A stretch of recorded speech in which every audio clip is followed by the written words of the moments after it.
Hello everyone and welcome back to a new YouTube tutorial in which we're going to explore functions in TypeScript. Let's get started.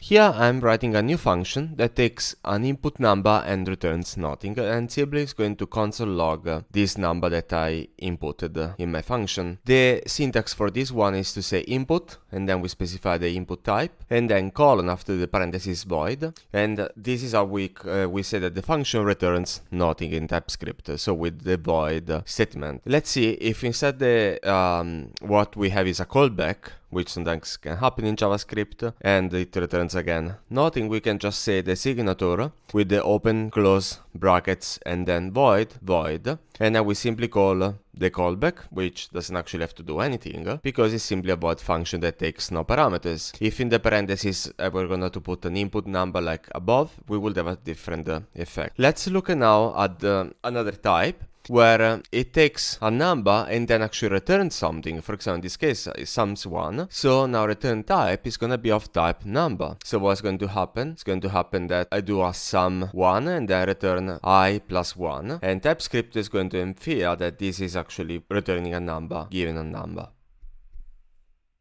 Let's start using some of these functions to see TypeScript in action, giving us some suggestions on the use. So we call the func with sum1, and we can see that I, which is a number, is actually passed through, and TypeScript does not complain because the function signature is all respected. We can try now to do something function with a callback that, as we saw, doesn't take any parameter, but in this case we actually giving it a parameter since sum1 returns a number, so this is actually incorrect, and TypeScript warns us about it. Let's now have a look at a setup that is slightly more complicated than the one we had saw just now. I'm gonna define a function that does something and takes a callback, but in this case the callback takes a parameter called res, which is a number, and this inner function actually returns a number. So let's implement this function. I mistaken, okay, then put the equal sign. Let's assume that, for example, this function is doing something that takes some time. I don't know, fetching some data from a remote, such as a constant value or a number or something, whatever, from a backend. We are fetching and we are wasting some time, and now we need to call the callback with this number that we just fetched. And let's assume that this new constant that I'm defining here, remote const, is what we actually fetched, and I make it in this case equal to 2. Now I'm gonna call the callback with my remote constant that I just fetched, and now I need to have a function that actually returns a number. Okay, so in this case TypeScript is saying, well, we need something that takes a number, returns a number, like the sum1 function you saw before. So let's just implement it here since I deleted it. So we take an input of type number, and we need to say that actually also returns a number, and we're gonna say return input plus 1. Let's change number to input. Specify that this function also returns a number, although TypeScript is actually able to infer this. And we say callback sum1 with the parameter of remote constant. And TypeScript actually is able to say that the CB function returns a number. Pretty useless function, by the way, right now. And now we can simply return this value, and we know that CB is returning a number.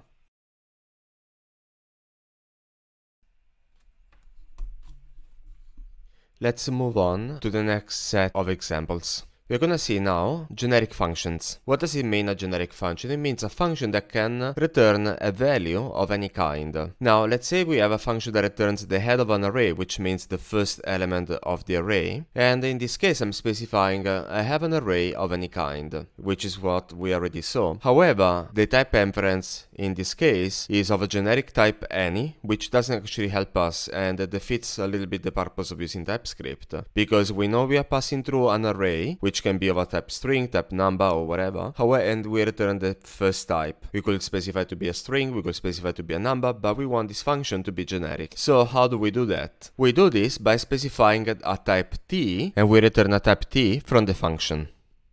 To specify the type of this, the generic type of the function that takes as an input, we put this bracket t at the beginning of the function, then we specify that t is also the return type of the function. Now, when we call this function head and we use as a parameter, for example, an array of strings, what is going to happen is that you can see that head TypeScript infers automatically that we had an array of strings returning a string. So if you're going to use an array of numbers, TypeScript is going to infer that we're going to actually return, we have an input of type number and we actually are returning a number.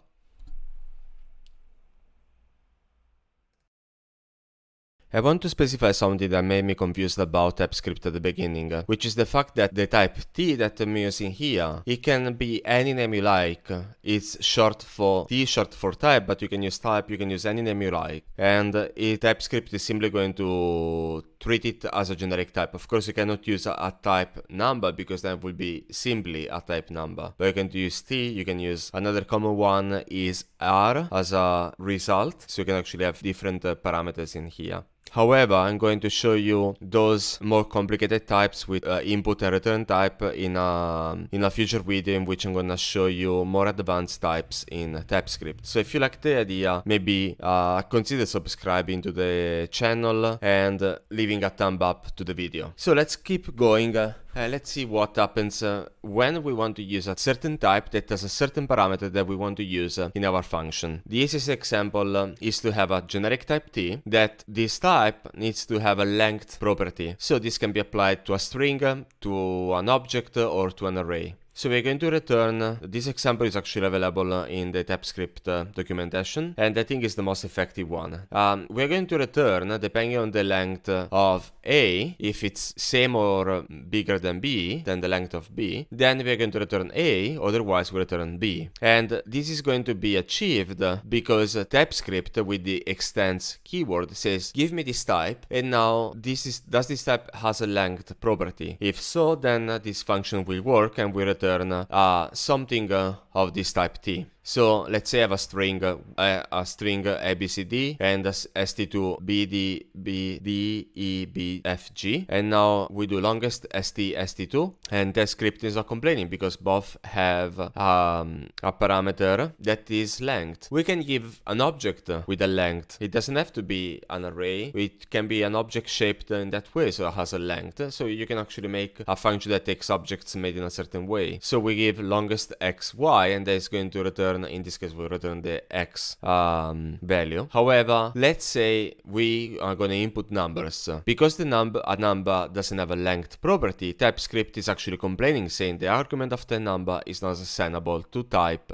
length number. Anyway guys, I hope you enjoyed this video, this introduction to TypeScript functions and to a little bit of generic types in functions. If you guys enjoyed the video, please leave a thumb up, subscribe, and see you in the next one, which I'm gonna try to do in the next few days. And if you want to watch something in particular, maybe leave a comment asking me to make a video about a topic that you care about. Thank you, bye bye.